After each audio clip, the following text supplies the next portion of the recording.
Over 3 million people were watching live when Caroline Leavitt made a cruel joke about Jasmine Crockett's skin color.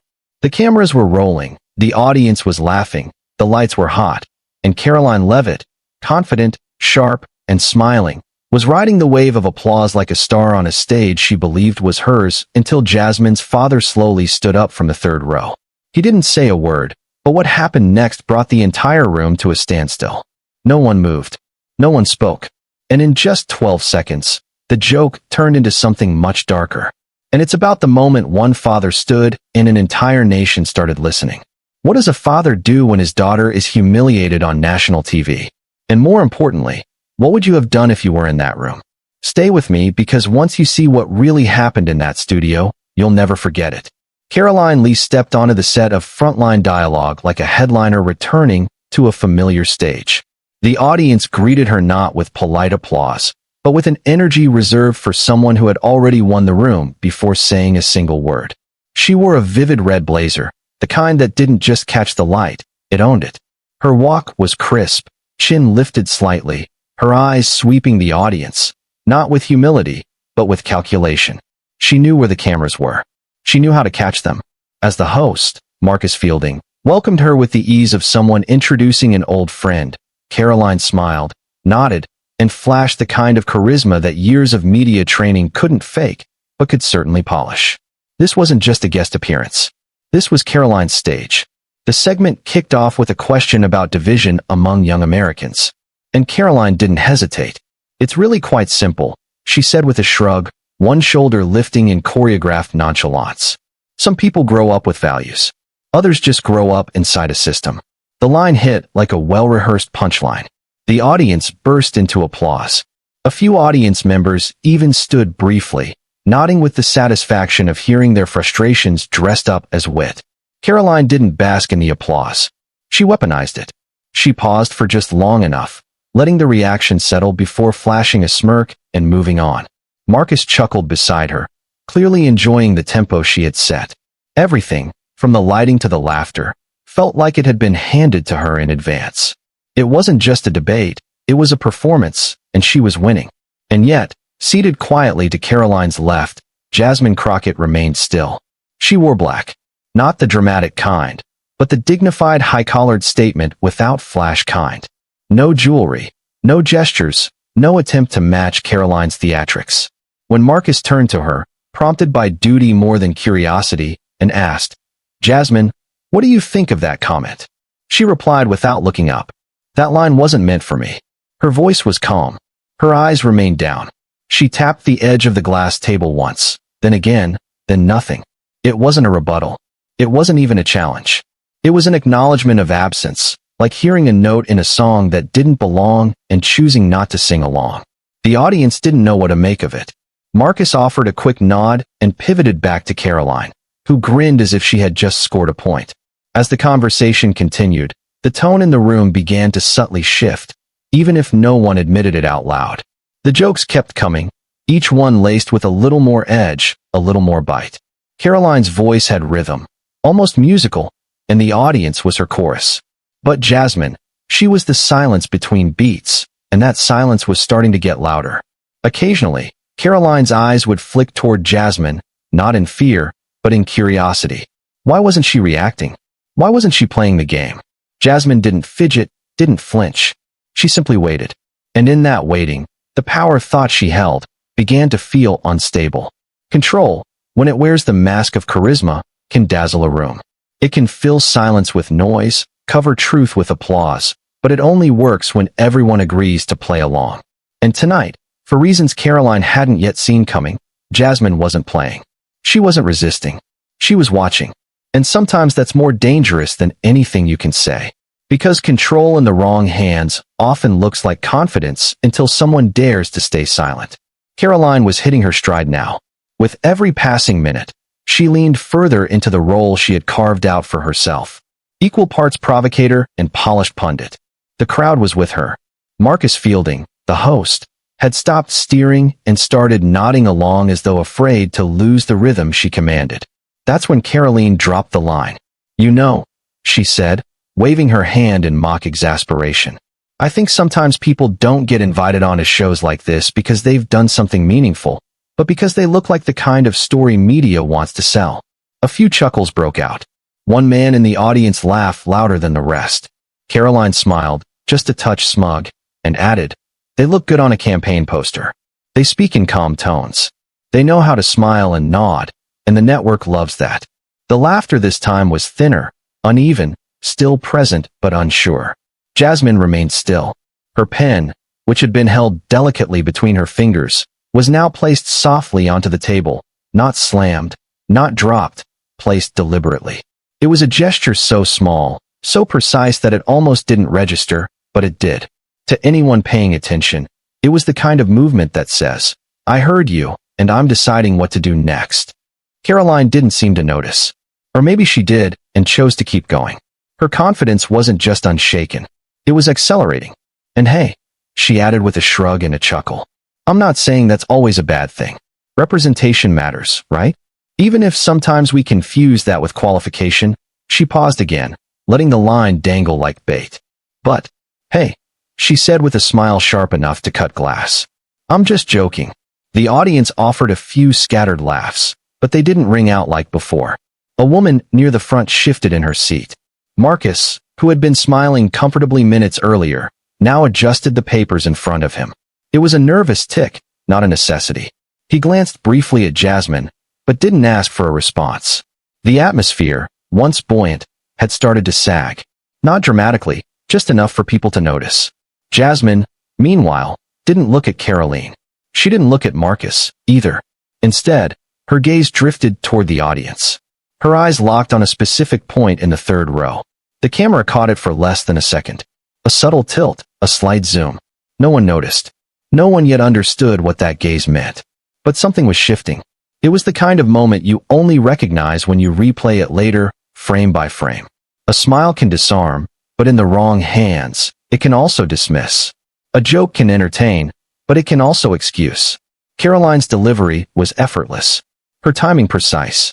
But what she didn't see, what she couldn't possibly have anticipated, was that someone in that room wasn't laughing. Someone wasn't nodding along, and that someone wasn't just listening. He was remembering, because jokes aren't always weapons.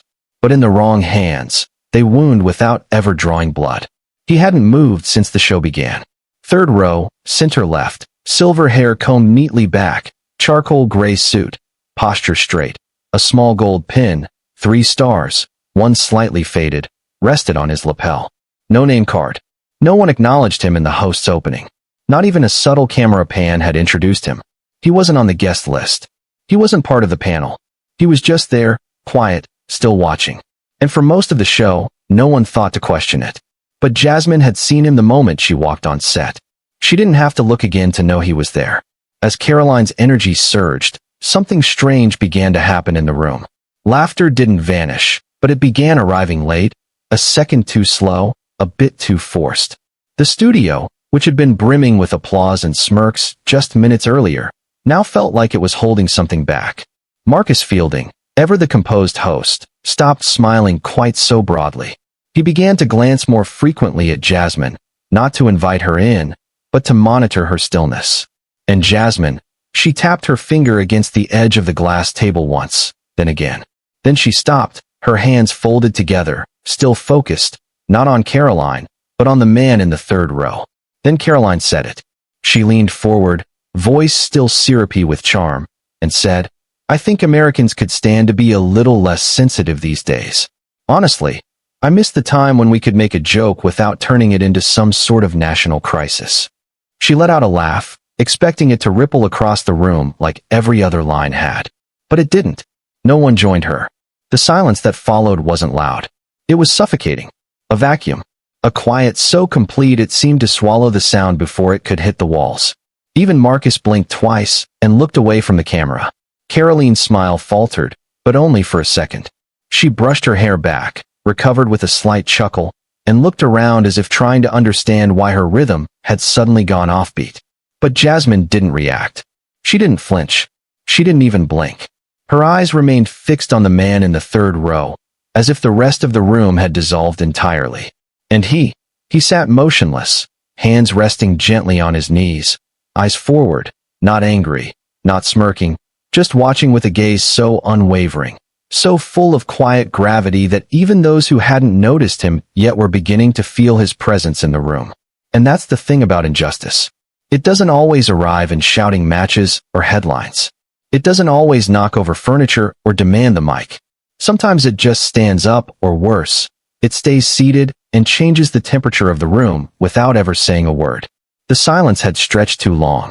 Not the comfortable kind that signals understanding, but the kind that buzzes under your skin. Charged, fragile, ready to split. Caroline looked toward the host, hoping for a cue, a pivot, anything to pull the moment back into her hands. But Marcus Fielding said nothing. He had the expression of a man who just remembered something painful and didn't know whether to speak or stay still. Even the studio light seemed dimmer, like they too were unsure if they were still supposed to perform. That's when Jasmine spoke. Her voice didn't rise. It didn't shake. It was soft, almost too soft for a microphone. But every word landed like it had been waiting its entire life to be said. My father is sitting in this room today. That was it.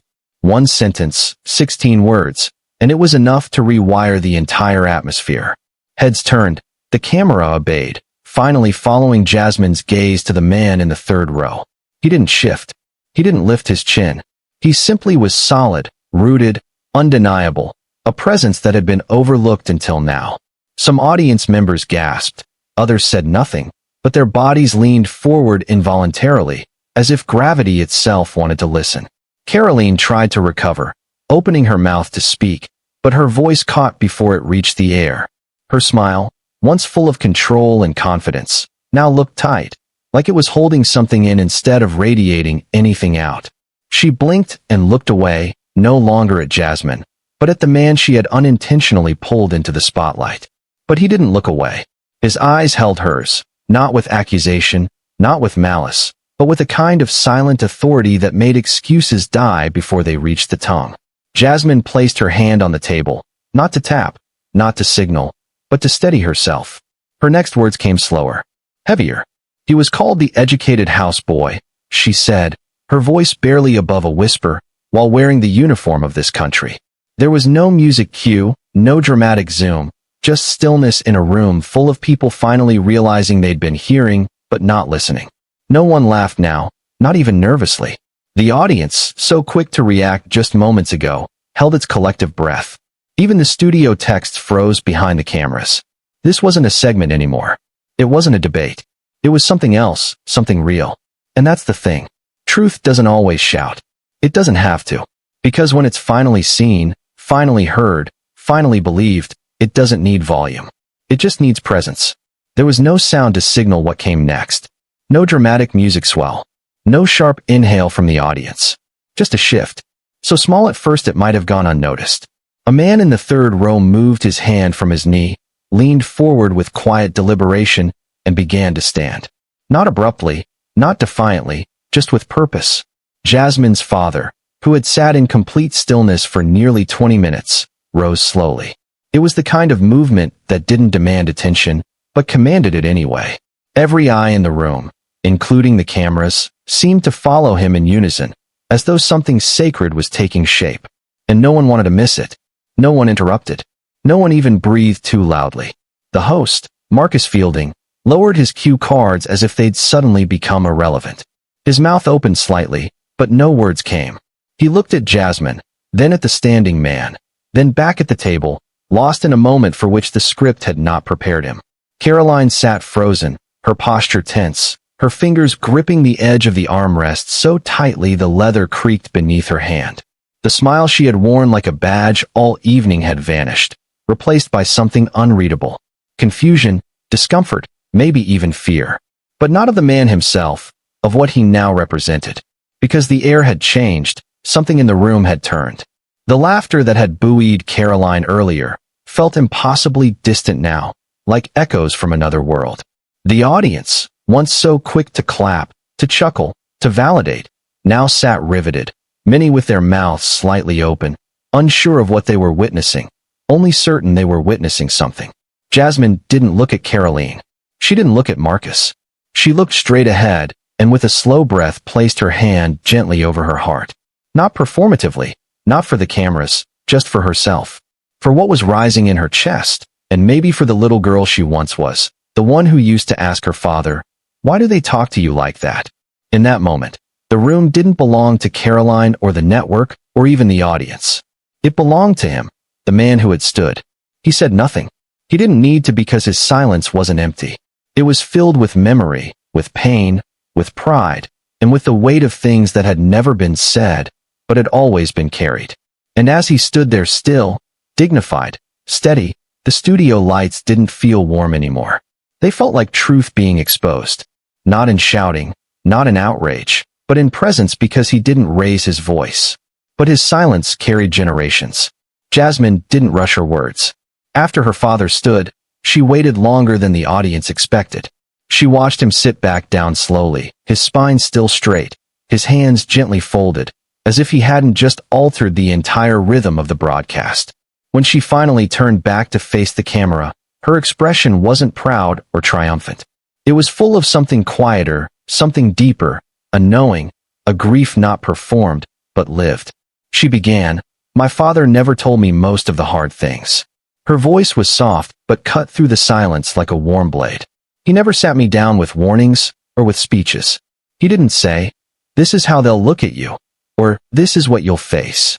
He believed in sparing me that weight for as long as he could." Her eyes dropped to the table for a moment. But you can't protect someone from what's already written into the way the world sees them. She looked up again.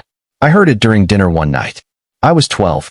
My mother had just made cornbread and greens, and we were talking about school. It was a normal night. My father was reading the newspaper, and she said it like it was nothing." Jasmine paused, her lips parting slightly, just enough to reveal how the memory still stung. She said, "You remember when they called you the educated houseboy in Germany?" And he didn't even flinch. He said, "Yeah, that was a long time ago." Then he took another bite like it didn't matter, like it had been folded into the meal. The room remained breathless. Not even the audience cameras moved. Jasmine went on, but now her voice took on a slight crack. Controlled, but unmistakable. "I didn't ask him about it that night. I waited a week and then I said, 'Weren't you angry?' He looked at me quiet just like he did tonight. Then I said, 'Weren't you afraid?' She stopped for a second, not because she forgot what came next, but because she remembered it too well. He said, 'I'm not afraid of their silence. I'm afraid of mine.'" The weight of that sentence dropped like thunder in the studio. No one clapped. No one moved. Even Caroline's shoulders, once squared and confident, now seemed to shrink into themselves. Her eyes didn't rise from the desk. Marcus Fielding, normally composed to the point of predictability, visibly swallowed as though trying to push back something rising in his chest. His fingers trembled slightly as they rested on the edge of his notes, which he no longer seemed interested in reading. Finally, he cleared his throat, leaned forward, and said barely audibly, "Thank you." It wasn't performative.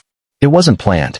It was the kind of thank you that happens when you're sitting at a funeral, hearing a story you never deserve to hear, and realizing you can't go back to who you were 5 minutes ago. And that's the thing. Strength isn't always survival.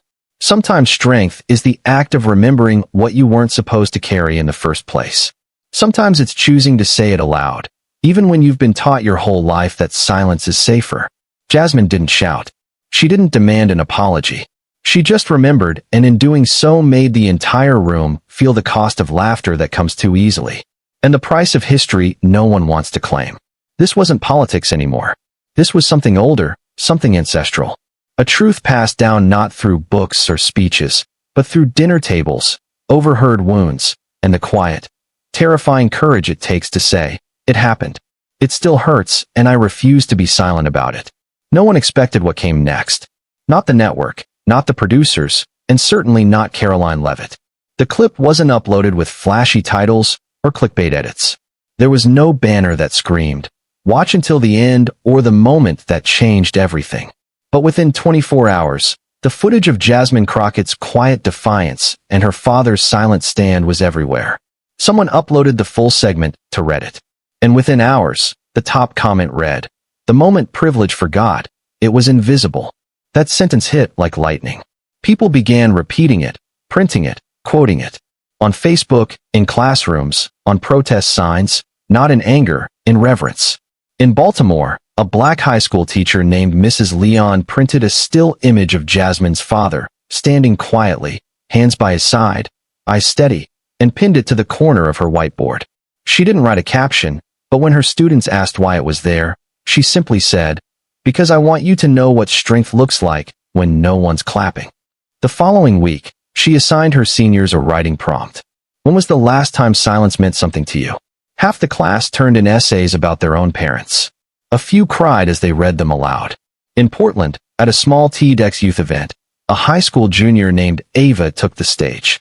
Her speech had originally been about climate justice. But standing under the lights with her hands trembling slightly, she changed direction. "I watched a video this week," she began, voice cracking but firm.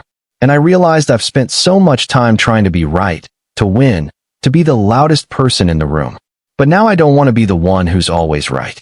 I want to be the one who knows when to stop because someone in the room might already be carrying more than I can see."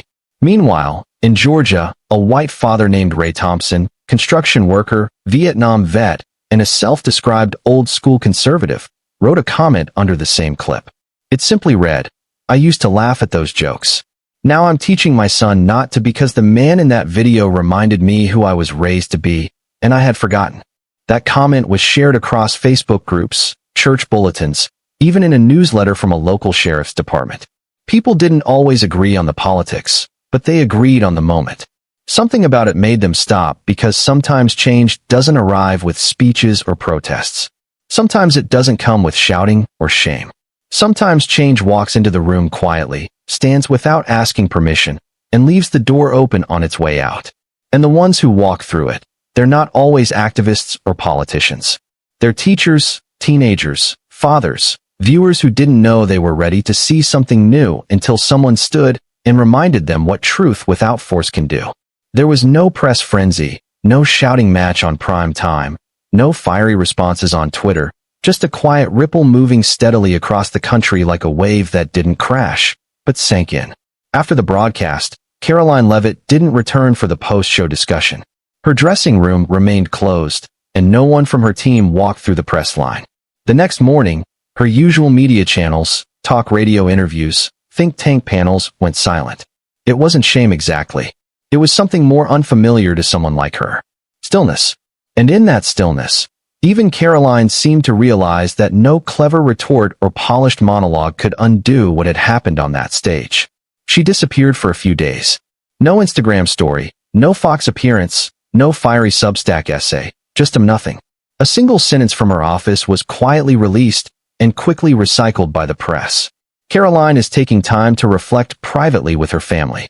It didn't sound rehearsed. It sounded necessary. And while some commentators tried to stir the usual outrage cycle, the moment never caught fire because the country wasn't interested in her next move. They were still looking at the man who never moved at all until he did. Meanwhile, Jasmine Crockett said almost nothing until 48 hours later when she posted a photo. No filter, no grand edit, just a backstage snapshot taken by a young production intern. It showed her father, Elijah Crockett, standing in profile under a quiet beam of studio light, his shoulders relaxed, hands by his side, gaze low but firm. You could almost hear the silence in the frame. Jasmine wasn't in the picture. Neither was Caroline. It was just him, present, rooted. Quiet power captured without staging. The caption read, "He didn't need to be believed. He just needed to be seen." The post didn't explode immediately, but slowly, organically, it was shared across timelines with one word. This teachers printed it and taped it to the corners of their whiteboards. Veterans saved it to their phones without commenting. Young activists reposted it with teary emojis and no added context. It was passed along in church newsletters and group texts between parents and children. It wasn't a headline. It was a mirror, and everyone who looked into it saw something different. Their own silence, their father's pain, or a moment they wished they had stood when someone else was being diminished. The press tried to reach Elijah Crockett for a statement. He declined, not with flair, not with bitterness, just with the same quiet certainty he had carried in that room. One reporter emailed Jasmine's office directly asking if her father would be willing to speak about what it meant to take a stand. Her reply was only 10 words long. "He already did. You just didn't hear it." That was the end of it. No interviews, no panel discussions, no hashtags trending. And yet somehow the silence he left behind was louder than any argument that came after. A few months later, a mural appeared on the wall of a local community center in Detroit. A painted image of Elijah Crockett mid-stance beside his daughter at the glass table, the words above them reading, "Some truths don't yell. They just stand." No one asked for a moment like this. It wasn't stage-produced or rehearsed. It wasn't activism wrapped in outrage. It was dignity, old, weathered, unshaken. The kind passed down through generations. Not in speeches, but in glances, stories half told, in silences that spoke when the world refused to listen. And maybe that's why it stayed. Because you may forget what was said that night. You may forget the laughter, the smirk, even the insult. But you don't forget who stood when no one else did. And in that stillness, a nation that had been shouting for too long finally remembered how to listen. For days after the broadcast, the moment kept resurfacing, not as a scandal, not as a controversy, but as something much harder to categorize, a reckoning. People didn't share the clip with outrage. They shared it with reverence. Emails were forwarded not with subject lines like, "Can you believe this?" but with quiet notes that said, "Please watch this." Fathers sat with sons. Teachers paused midless. Pastors rewrote their Sunday sermons because something about that moment when Jasmine Crockett's father stood in silence transcended the show itself. It didn't need a network's blessing or a political affiliation to validate it. It bypassed all that because power doesn't always shout. Sometimes it just stands and lets the room catch up. What happened on that stage wasn't explosive. It didn't trend for its volume. It became unforgettable because of its restraint. Caroline Leavitt had all the tools that usually win. Charm, confidence, command of the stage. But none of that could compete with the quiet truth of a man who had lived long enough to know that the loudest thing in the room is often the thing that isn't being said. When he rose from the third row, it wasn't just to defend his daughter. It was to redefine what dignity looks like when it's done waiting to be understood. The story made its way into unexpected places. A principal in Milwaukee printed out a still from the moment Elijah Crockett stood and taped it inside the main entrance of the school. She didn't label it. She didn't explain it. But every student who walked past it paused. In a small town in Idaho, a man who had never spoken publicly about race wrote in the local paper, "I used to laugh along. I didn't think I was laughing at anyone. I thought I was just laughing. But now I know I was keeping something broken." And in a college dorm in Detroit, two roommates, one black, one white, watched the full clip in silence. When it ended, one said, "I think that's the first time I've ever seen someone win without speaking." The other replied, "That's the first time I've ever felt seen without being spoken to." Because this wasn't just a debate. It was a mirror. A mirror held up not just to Caroline or to Jasmine, but to the audience, to the country, to every person who had ever laughed at something because it felt easier than questioning it. A mirror that didn't accuse, but revealed. And once you see yourself clearly in that kind of moment, you don't unsee it. This story didn't end with clapping. It ended with quiet. The kind that sits with you. The kind that follows you out of the room and into your conversations, your memories, your choices, and that silence. That's where change begins. Because you may forget what was said that night. You may forget the insult. You may even forget the debate, but you won't forget who stood when no one else did. And maybe that's what this story is about. Not a takedown, not a confrontation, but a father who stood with nothing but silence in his hands and made a noisy country finally listen. This story is a work of fiction. The characters Jasmine Crockett and Caroline Leavitt as portrayed in this narrative are entirely fictional and do not represent real individuals in any way. Any resemblance to actual persons, living or dead, is purely coincidental. This story has been created solely for the purpose of artistic expression and commentary and is protected under the principles of fair use. If this story moved you, made you think, or helped you see something in a new light, please consider subscribing to the channel. Your support allows us to continue telling powerful stories that honor truth, dignity, and the quiet strength that too often goes unseen. Subscribe now and don't miss the next story that might just change the way you see the world.